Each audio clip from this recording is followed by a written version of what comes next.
Counterdependence and rigid over-independence can be a big problem if people actually want to experience intimacy in their lives. These are coping strategies that people develop when they're raised in traumatic and unsafe environments. The question I have here is pertinent to that topic. For a person who grew up independent due to neglect, how do you suggest a person learn to be loved? I find being single is safe, yet I crave to be coupled up. I don't interact with my neighbours. I'm not invited to camping trips, barbecues, because I'm a third wheel. Please help. Well, if I could just add some perspective here, what you're asking me is how can you, Richard, tell me in a 10-minute long YouTube clip how to change a lifelong entrained pattern of behavior that came rooted from my childhood, which was traumatic and neglectful? Only an extremely narcissistic and grandiose person would even attempt to answer that question. So here we go. Just remember, whatever I tell you, you're going to have to re-entrain it over time. So here's what's not going to happen. I'm not going to say magic words during this YouTube video clip and you just walk away going, well, you know what? I'm now ready to open myself up to people. I'm no longer counter-dependent. I'm no longer rigidly independent. I feel comfortable being vulnerable. That is not going to happen. There is nobody alive who can do that. So what I'm going to talk to you about is re-entrainment. We have a tendency, I think, generally to think of solutions as being sort of instantaneous or all-encompassing, and very few things in life are. I can't think of any. Whatever it is that people are trying to do, you know, they're overcoming depression, they're trying to build a business, they want to change their body shape, become stronger or faster, or whatever it is. It's all conditioning. It's really all strength and conditioning. Even childhood trauma is strength and conditioning.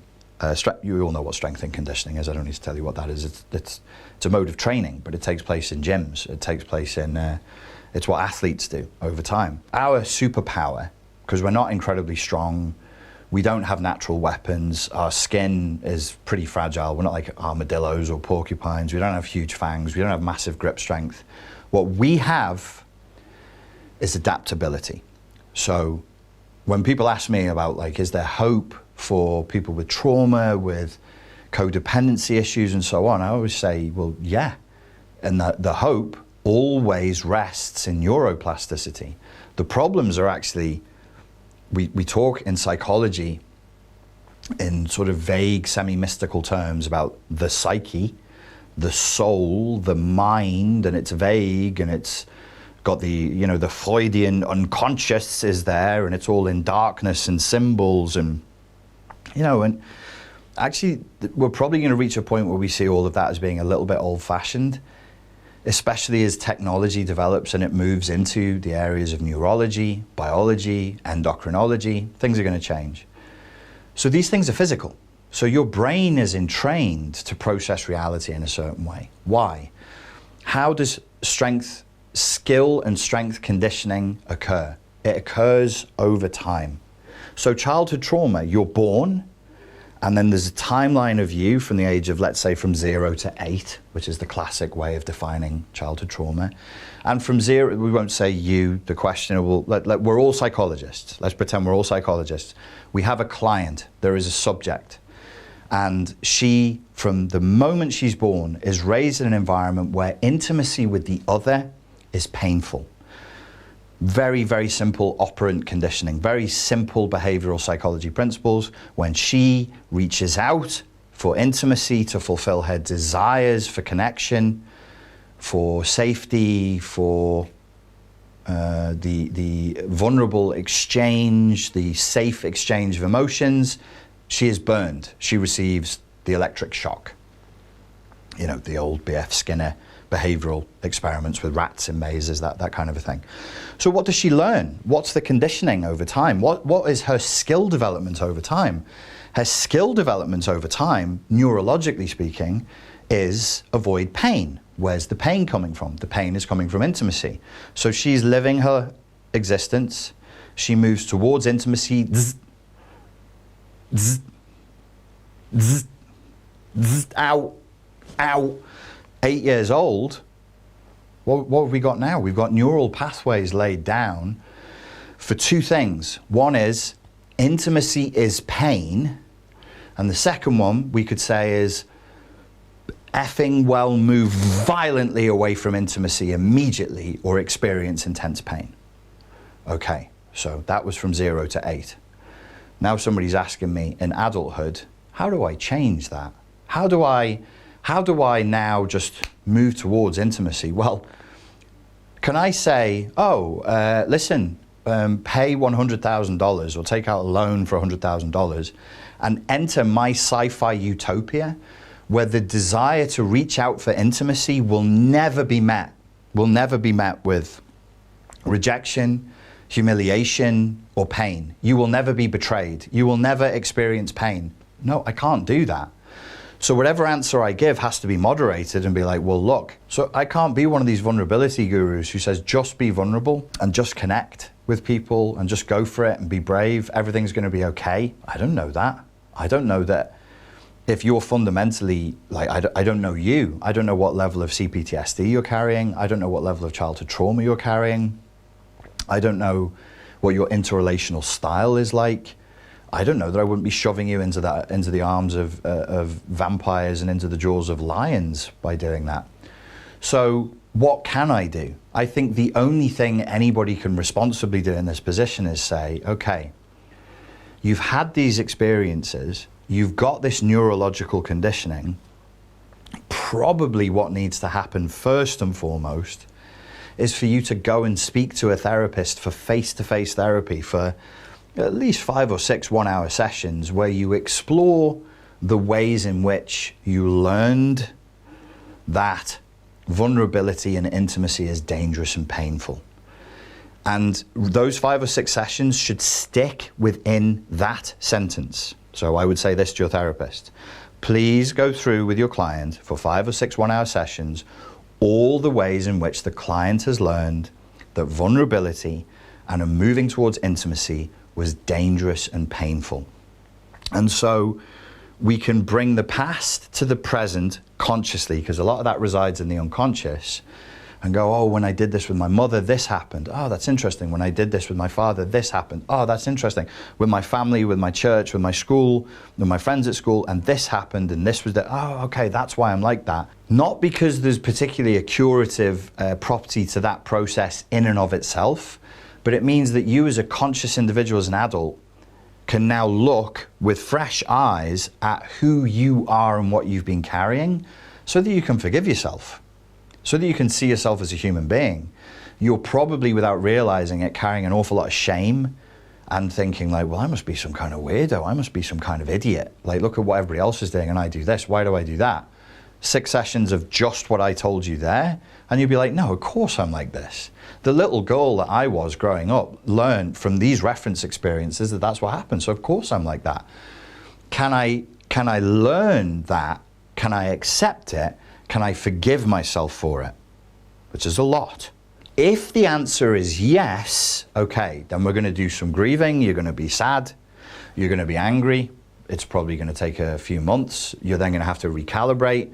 You'll feel better after 6 weeks to 2 months. You'll feel more cohesive. You'll feel more mature. You won't be as emotionally dysregulated. Your perceptions around intimacy and interacting with people won't be as warped. You won't get that superego injunction, the inner critic voice as much telling you, these people don't like you. They don't want to know you. Stay away. You're weird. Don't talk to your neighbors. Why would they want to invite you to, you mentioned barbecues. Well, cool, why would anybody want to invite you to a barbecue? This voice that's probably running now hopefully will stop. And if it doesn't stop, it will have less power. So there's a whole therapeutic healing process that we need to start before we start strategizing and going, okay, how do I start to relearn, reparent myself, and teach myself to create bonds with other people in a safe, slow, careful, boundaried way over time so that ultimately I can experience a degree of intimacy, because this isn't a safe world. The culture that we live in now openly and actively and aggressively encourages narcissism, entitlement, and exploitation, I just can't tell you to just go out and do that. You will get wrecked. You'll get hurt. It's like 95% guaranteed, unless you span the wheel and you won the lottery, and then you happen to meet somebody who wasn't like that. And even if you did, I suspect the amount of emotional dysregulation and the amount of childhood trauma you're carrying would be such that even if you met somebody who was safe, emotionally mature enough, had the structural personality and integrity there and the value system there to not exploit your vulnerabilities and to actually love you, because not everyone is qualified for love. Let me repeat that. Not everyone is qualified for a loving relationship. If you say to me, I want to be in a loving, long-term, safe relationship, I depressingly would have to tell you, like, the overwhelming majority of people, they're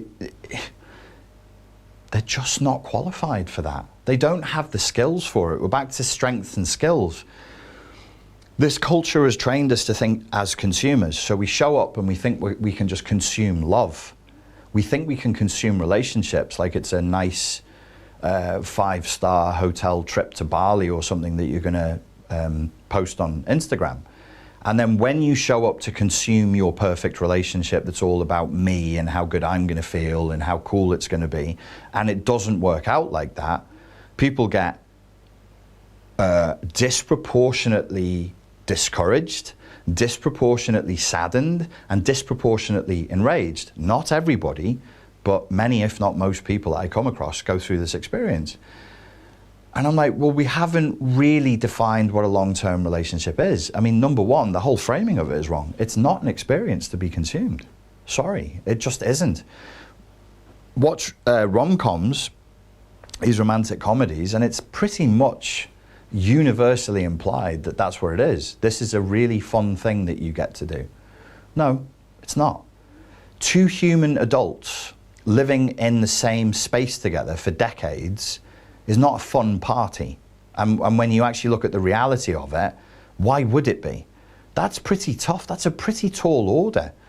Most people are too immature, too selfish, and too entitled to deal with what it is. It's a lot of compromise, it's a lot of self-reflection, and it's a lot of humility is required to get that job done.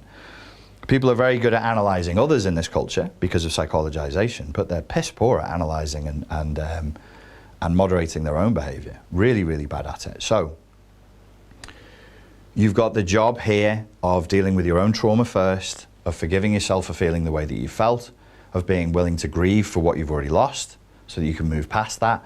And then you have to work your way through the minefield of modern culture to find a person who's qualified for what you want, which is intimacy. You said you wanted to couple up. Okay, you want to couple up? That's intimacy. That means you need to learn to be vulnerable. There's no intimacy without vulnerability. Can you just be vulnerable with everybody and anybody? Hell no. You've got to be very careful who you choose to be vulnerable with.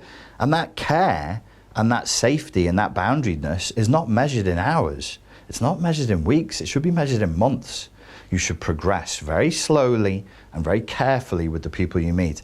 If they tell you that they're a piece of shit, you should listen to them. You shouldn't continue on with them as though they didn't tell you at some point, hoping for a different outcome or thinking, oh, I'll change them, I'll make them better. Don't come crying to me. It's not going to work. So no easy answers here. No easy answers, but I've given you an answer that is the only answer, I believe, that if it was worked, and you'd have to work it, I mean, I don't know, what I just described there is about 6 months to a year of pretty committed work with no guarantees. At the end of it, maybe you will find somebody who you can connect with and build something that is real and that can last. I hope that you do, and I hope that you can. Ladies and gentlemen, thank you very much for your time and for your attention. I look forward to speaking to you again next time. Cheers. Okay, folks, the new course, Unplug from the Matrix of Narcissistic Abuse, is out now. And if you're interested in finding out more about that, please click the link below.